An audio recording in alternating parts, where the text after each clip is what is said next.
Hi girls, today we are going to see about the revision for the 6th chapter, that is ray optics. And here a ray is nothing but the direction of light, and loss of reflection you are having 2 points, and here I is equal to R, that means angle of incidence is equal to angle of refraction, and you are having the relation 2F is equal to R, where F is the focal length and R is the radius of curvature, and so you can write 2F is equal to R, and there are some Cartesian sign conventions to be followed, and mirror equation is 1 by V plus 1 by U is equal to 1 by F, where V is the image distance, U is object distance, and F is the focal length. And magnification is usually given the formula M is equal to H dash by H, and where H dash is image distance and H is object distance, and you can also rewrite as the magnification as F minus V by F is equal to F by F minus U. And so here, and you know the very familiar phenomenon, light travels with a lesser velocity in optically denser medium, and the refractive index formula is N is equal to C by V, where N is a refractive index, and you are having one derivation to find out the optical path. The optical path is the distance travelled in vacuum in the same time that light travels through the optically denser medium, where it is given by d dash is equal to nd. And you are having the law of refraction, Snell's law. Snell's law is sin I by sin r is equal to n2 by n1, where n2 n1 are the refractive index of the second and first medium, and n21 is usually given by the formula n2 by n1. And apparent depth is in the fish tank, the bottom will be appear to be raised, that is called apparent depth. It is given by the formula d dash is equal to d by n. You are having the derivation for that in your book. And so here when you see the Feizo's method to determine the speed of light, and this is the diagram for that. The light is allowed to fall on the partially silvered glass plate, and then it is allowed to fall on the toothed wheel. Then the light falls on the mirror, and usually the toothed wheel will have the tooth and the slot. So the tooth is a raised one, slot is a lowered one, and the light will pass through the cut and falls on the mirror, and then it is viewed by any observer. And so if it is rotated for a particular angle, the light is blocked by the adjacent tooth, so you cannot see the light. So the angle is the toothed wheel is rotated by some external sources, and usually the glass is kept at an angle of 45 degree. By measuring the time and distance, you can determine the velocity of light, and this is called Feizo's method. And so here the apparatus used for determining the speed of light in medium were having a rotating toothed wheel with n teeth and n cuts. And so here light, this is rotated by any external mechanism, and here usually the distance is 8 km from the wheel to the mirror. The distance is usually kept at 8 km. This is the experiment done by Feizo, and the angular speed is increased from 0 to omega. So the light passing through one cut would completely be blocked by the adjacent tooth. So there will be the disappearance when you see through the partial silvered glass plate. Here you know the equation for velocity. Velocity is equal to 2d by t, because it will take to and fro motion. So the distance is usually multiplied by 2. And so here the angular speed omega is given the formula theta by t, where omega is angular speed and theta is the angle between one tooth and the next slot. So you have to find out theta now. The total angle of the circle in radian divided by number of teeth plus number of cuts. Usually for one rotation it will take 360 degree. So 2 pi by 2n, because you have to add the number of teeth plus number of cuts. So you get theta is equal to pi by n. So omega is equal to pi by n by t, and that is equal to pi by nt. So rewriting the above equation, you will get an equation for t, and you know velocity is equal to 2d by t. So substituting that, you can find out the velocity, and almost you get the very close value. that is V is equal to 2.99792 into 10 power 8 ms power minus 1. This is very accurate value. This is the experiment done by Feizus. This may be asked in 5 mark. And next we are going to see about the apparent depth. So usually the bottom of the tank appears to be raised. So when you see here, usually the bottom is appeared to be raised, and so here the diagram is in the modified form, and here O is the object. Actually it will appear to be raised. So I is the image, and you are drawing the normal n and n dash. So here the angle at B is R. Since it is extended one, the angle DIB is also equal to R, that is angle of refraction, and angle IOB is I, that is angle of incidence. Light is passing from water to air, that is from denser medium to rarer medium, and so here you know N1 is always greater than N2, and you are marking the angles I and R. And so here you know this equation, Snell's law in product form, that is N1 sin I is equal to N2 sin R. Since the angles are very small, you can take sin as tan. So N1 tan I is equal to N2 tan R. And from this diagram you take the two triangles DIB and DOB. Taking these two angles, you will get tan I, that is adjacent by hypotenuse, dB by dO. Similarly tan R is equal to dB by di. So substituting these values, you will get N1 dB by dO is equal to N2 into dB by di, and by cancelling you will get N1 into 1 by d is equal to N2 1 by d dash. Here d is the actual depth and dA is the apparent depth. So rearranging the equation, you will get d dash by n is equal to N2 by N1, or d dash is equal to N2 by N1 into d. Since you have to find out the apparent depth, the distance difference is d minus d dash. Substituting the value d dash is equal to d by n, you will get this equation 628, which is d by d dash is equal to d into 1 minus 1 by n. So this is to find out the apparent depth. Usually this will occur in the fish tank. And so now we shall see the review of this.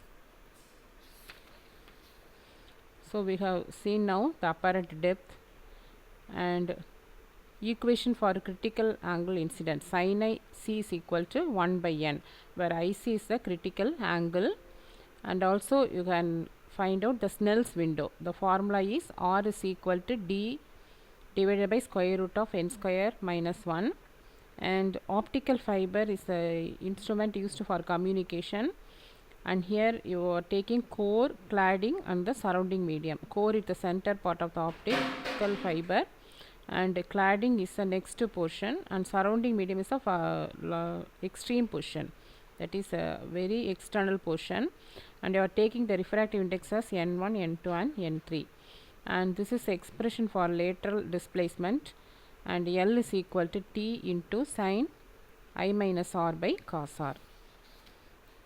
And so equation for single spherical surface is given by n by v minus 1 by u is equal to n minus 1 by r. This is for a single spherical surface, and also the lens maker's formula. So this is used for magnification of lens. 1 by f is equal to n minus 1 into 1 by r1 minus 1 by r2. Then lens equation. So you have to study the derivation for this. 1 by v minus 1 by u is equal to 1 by f. And this is the definition for power. Power is nothing but reciprocal of the focal length, that is P is equal to 1 by f, and the unit of power is diopter.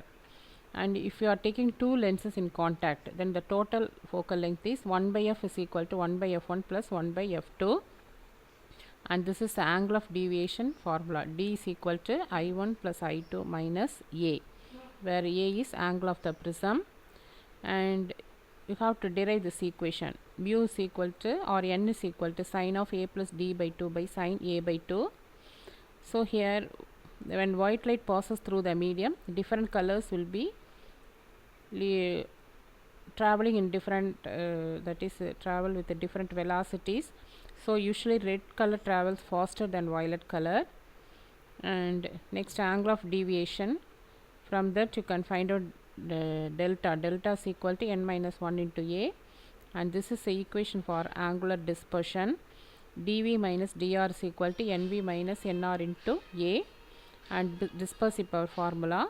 And rainbow is usually formed by the dispersion of light using by droplets of water. Then this is Rayleigh scattering formula, that is the intensity is inversely proportional to fourth power of the wavelength. And so this is about the revision for the sixth chapter. Next we are going to see for the wave optics revision, and here the wavefront, you have to define what is wavefront.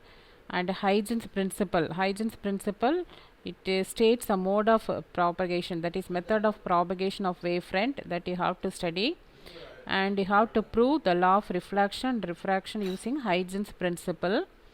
And next, interference. So in interference, the superposition of two light waves will give increased intensity at some points and decreased intensity at some other points, which is called interference.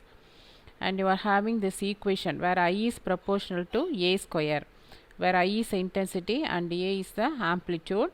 And you have to study about the coherent source, and they are obtained by the wavefront division, that is intensity divisions and virtual images of the light source. And here next we are going to see about Young's double slit experiment, in which we are going to derive an equation for the bandwidth. And transmitted light, for transmitted light the 2 mu d is equal to n lambda. And so diffraction definition, you have to study the bending of waves around the sharp edges, that is called diffraction. And there are some differences between Fresnel and Fraunhofer diffraction, and here you have to study the difference between Fresnel and Fraunhofer diffraction. So also diffraction grating. So diffraction grating, you will get this expression a plus b sin theta is equal to m lambda. And what is resolution? So the resolution is nothing but, according to Rayleigh's criterion, for 2 point objects to be just resolved, the minimum distance between the diffraction images, that is called the resolution, that it must be in such a way that the central maximum of one coincides with the first minimum of the other. And so here you are having equation for angle resolution and spatial resolution, and you have to study about the polarization of light, that is the phenomenon of restricting the vibrations of light to a particular direction perpendicular to the direction of propagation is called polarization of light. And you have to study about the plane polarized light, what is plane polarized light, and also what is unpolarized light and partially polarized light. And usually the intensity is given the formula I is equal to I naught cos square theta. And Nicol prism, that is a 3-mark question that you have to study, that which separates the ordinary and extraordinary ray by double refraction. And so here this is about polarization, and you are having the ratio, you have to find out the ratio of maximum and minimum intensities, where the amplitudes are given, and the amplitudes are a1 is equal to 5 and a2 is equal to 3. And the resultant amplitude, you have this formula, a is equal to square root of a1 square plus a2 square plus 2 a1 a2 cos phi. So here maximum when phi is equal to 0. So when phi is equal to 0, cos 0 is equal to 1, and so you will get a maximum is equal to square root of a1 plus a2 the whole square. So you will get 8 units. So the resultant amplitude is minimum when phi is equal to pi, that is cos pi is equal to minus 1. So instead of plus you will get a minus, then you will get 2 units. Since I is proportional to a square, you have to find out the ratio I max by I minimum, which is equal to a max the whole square divided by a minimum the whole square, which is given the relation 16 is to 1. After simplifying, I max is to I minimum is equal to 16 is to 1. So this is the revision for the 7th chapter. Next we are going to see about the revision for the 8th chapter, that is dual nature of radiation and matter. And here what is particle? Particle is tiny concentration of matter in localized space and time, whereas a wave is a broad distribution of energy. And so here next, what is electron emission? That is liberation of electrons from any surface of substance is called electron emission. And here you have to define what is work function. The minimum energy needed for an electron to escape from the metal surface is called the work function of the metal. And you know 1 eV is equal to 1.602 into 10 power minus 19 joule. And here you have to study about what is photoelectric emission, and different types of emissions are possible. Here you can find out that the photoelectric current, that is directly proportional to the intensity of the incident light, whereas the stopping potential and kinetic energy, they are independent of intensity of incident light. Here the kinetic energy depends upon only the frequency. And here what is the threshold frequency that you have to define? That is, for a given surface, the emission of photoelectron takes place only if the frequency of the incident light is greater than certain minimum frequency called threshold frequency. And here to explain the Planck concept and Einstein concept. And what is photon? So photon is having energy, both energy and momentum. It is individual light quantum. Quantum means small packet. And for that you have to study about the photon characteristics. Here there are 5 points given. The photon is having energy E is equal to h nu, and you can replace nu by c by lambda. And energy, so from this equation you can say that the energy is only determined by frequency and not by intensity. And it is having momentum, so p is equal to h by lambda. And the velocity of photon is nothing but the speed of light. And the photons are electrically neutral, so they are not affected by electric and magnetic fields. And so here when the photon interacts with any matter, the total linear momentum and angular momentum are conserved.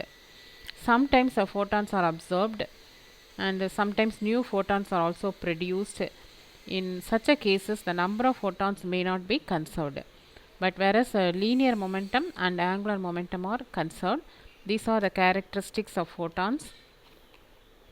And so here next, photoelectric cell. What is photoelectric cell? It is a device which converts light energy into electrical energy. And I have to study about de Broglie hypothesis. So all material particles like electron, proton, neutron, they possess wave nature. And this wave nature of electron is used in electron microscope. You have to study this description and working of electron microscope. And so next, how are X-rays are emitted? So here the fast moving electrons are highly penetrating radiations. They fall on materials, they produce X-rays. And about continuous X-ray and characteristic X-ray. Continuous X-ray spectra will consist of all possible wavelengths, whereas characteristic X-ray spectra will have narrow peaks which is having small defined wavelength, that is called characteristic X-ray spectra. So I have to explain about continuous X-ray spectra and characteristic X-ray spectra. That's all, girls. Next, revision for the 9th chapter, that is atomic physics and nuclear physics. And here discharge tube. First we are going to see about the conduction of electricity through the discharge tube. And what is specific charge? The charge per unit mass is called specific charge, and distance of closest approach. And definition of impact parameter: the perpendicular distance between the center of the gold nucleus and the direction of velocity vector is of a alpha particle when it is at a large distance. And we are deriving an equation for radius of the orbit. Rn is equal to a naught n square by z. And similarly for the first orbit of hydrogen atom, and the derivation for velocity of electron in the nth orbit. And the total energy is usually given by the formula En is equal to minus me power 4 z square by 8 epsilon naught square h square n square. And substituting all the constant values, you will get minus 13.6 into z square by n square ev.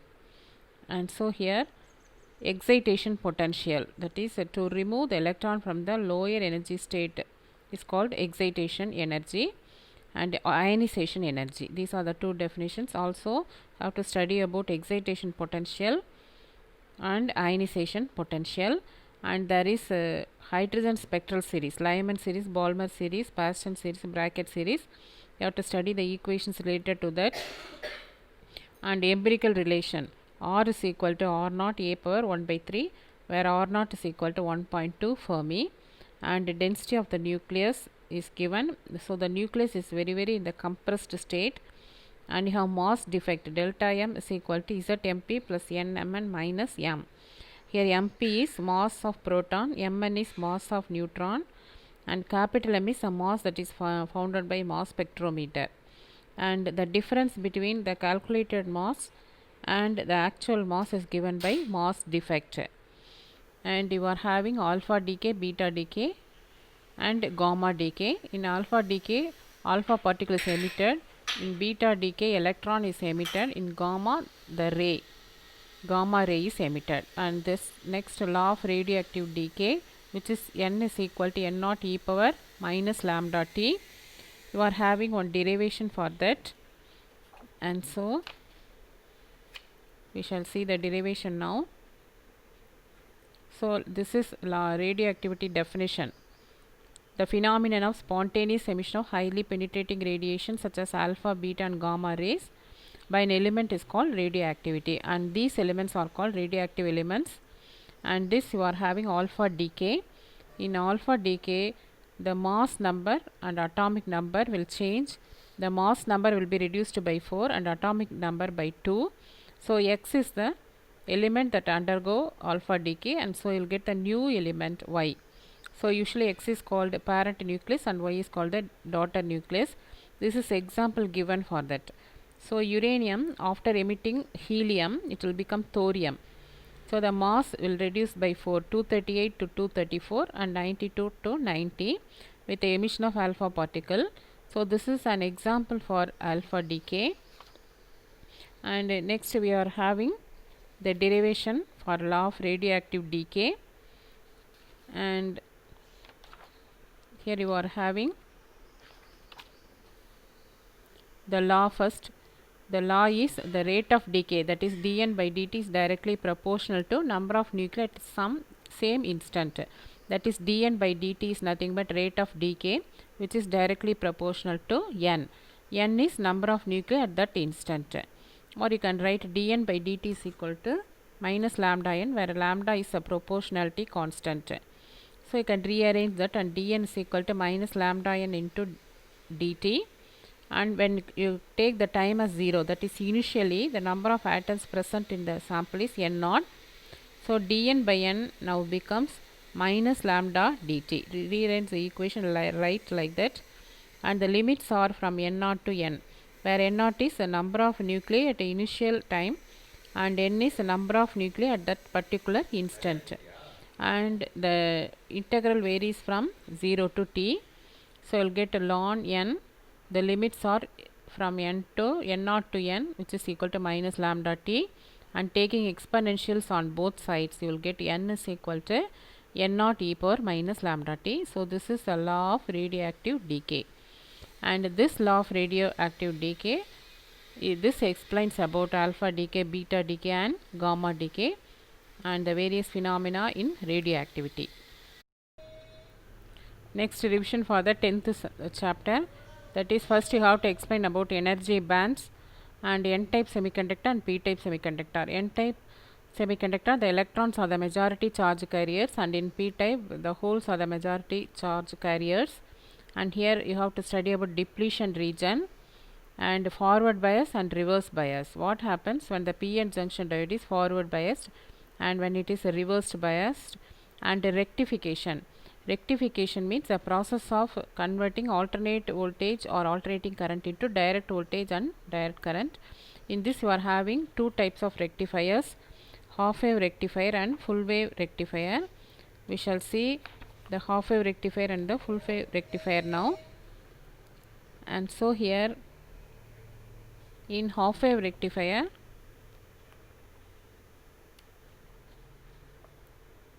you see this is a half wave rectifier, and the circuit for half wave rectifier is shown, and here only one diode is used here. AC input is given and the transformer, RL is a load resistor, and you will get the output across the RL.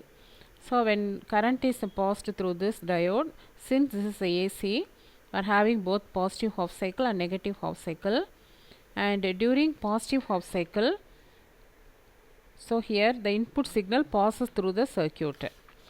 So the diode is now forward biased and hence it conducts. So you will get the output voltage and the waveform is shown. Whereas in negative half cycle, the input signal will not pass through the circuit because a terminal A will become negative with respect to terminal B, and so here the voltage across RL is suppressed at the output. So you will get only one waveform rectified.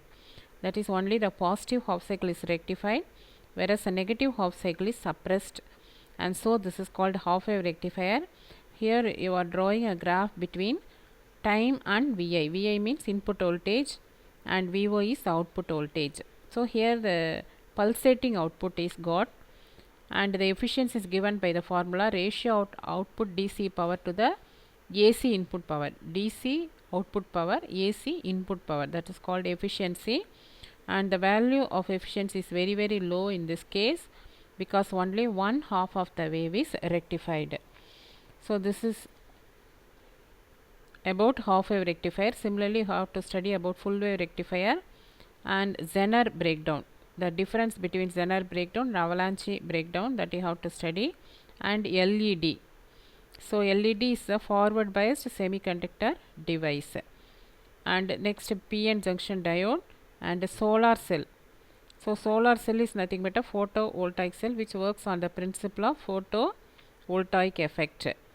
And bipolar junction transistor, BJT, you are having two junctions, so it is called bipolar junction transistor. And from that you can study about current gain, voltage gain, etc. Next, logic gates. So you are having a NAND gate, OR gate, AND gate. From that, what are universal gates you should study, and De Morgan's first theorem and second theorem and the proof of that.